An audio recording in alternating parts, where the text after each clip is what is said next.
an epidemic, either naturally caused or intentionally caused, is the most likely thing to cause, say, 10 million excess, and that it's pretty surprising how little preparedness there is for it. Now, it's tricky because this is a global problem, so how do countries work together? Which countries should put up what resources? And every aspect of it, the resources to go engage in the affected countries, the allocation decisions. As we've seen various flu scares come along, we haven't had a super good response. So days ago, March 16th, 2020, from the Imperial College London, with the lead author Neil M. Ferguson, and he deals with epidemiology. That's the science of the spread of diseases. But what he's really been doing for the past several decades, and he's written hundreds of papers, he does the modeling on the spreading of diseases. He's done retrospective studies of the 1918 flu pandemic.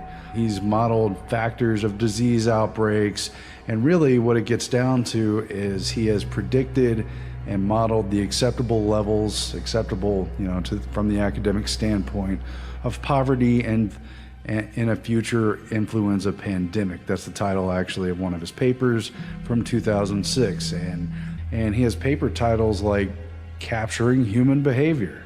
They're very much looking at what differences in human behavior will stop these diseases. But now he's written, along with, 20 co-authors or something, Report 9, Impact of Non-Pharmaceutical Interventions to Reduce COVID-19 Mortality and Healthcare Demand. And that's not excluding a vaccine or other treatments.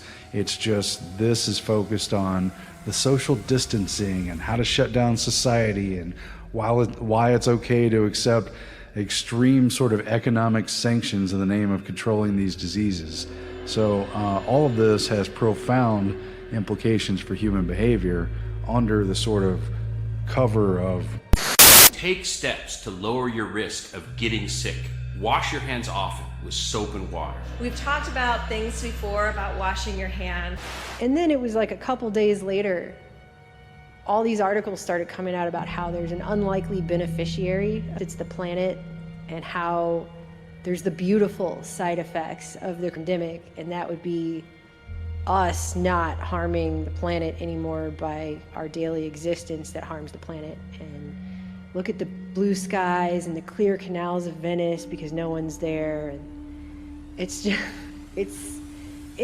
it's basically 12 Monkeys. It's pretty much straight out of that film. I just say this: we have an invisible enemy. We have a problem that a month ago nobody ever thought. It began in healthy-looking pigs, months, perhaps years ago.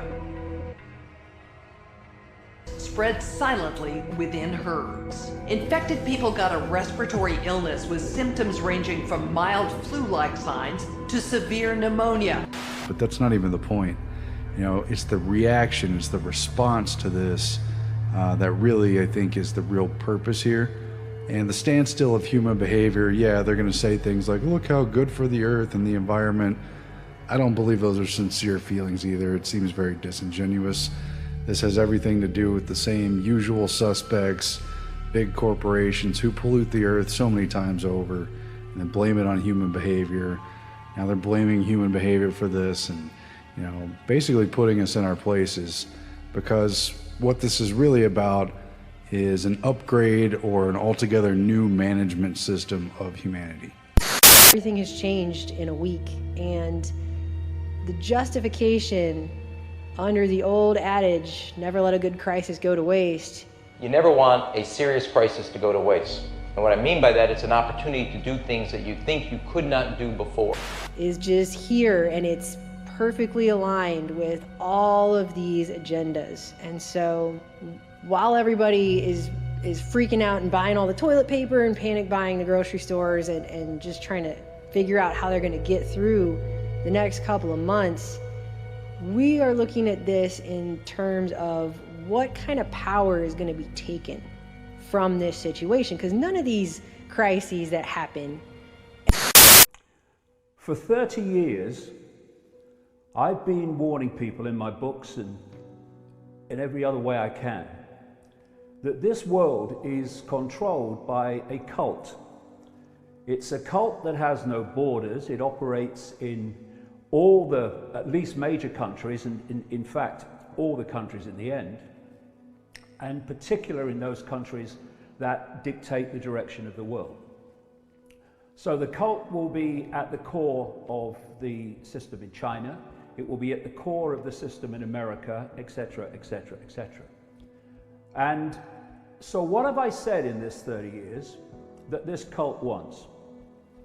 I've said, and I've said it in the chats we've had before, it wants to create a beyond Orwellian global state in which a tiny few people dictate to everyone else. I've referred to this as the Hunger Games society. And you can picture the structure very clearly. Picture a pyramid. At the top of the pyramid, you've got a tiny few enormously wealthy people that actually are connected to this cult. We now have a name for them. We call them the 1%.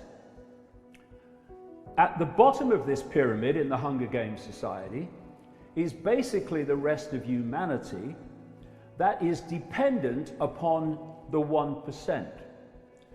And in between the two is a vicious, merciless police military state to impose the will of the 1% on the population and to prevent the population challenging the 1%. And this Hunger Games society is not classic fascism, it's not classic communism, although the outcome in terms of tyranny is the same. It is a technocracy. Use the unquestioning, pathetic mainstream media to tell the public the version of the problem you want them to believe. And you're looking at stage 2, the reaction, for fear, that's the currency of control, outrage, whatever the problem is, and either a demand from the public that something must be done, or at least an acceptance from the public that things need to change because of the problem. Where this world is being taken by this cult, then everything seems random. Random. Climate change, random. Economic crash, random. Let's take all of that and apply it to the and what's happening now, and let people decide for themselves if they think that the fact that the hysteria ticks every single box of that outcome, that goal, whether that's a coincidence. I absolutely do not believe that it is.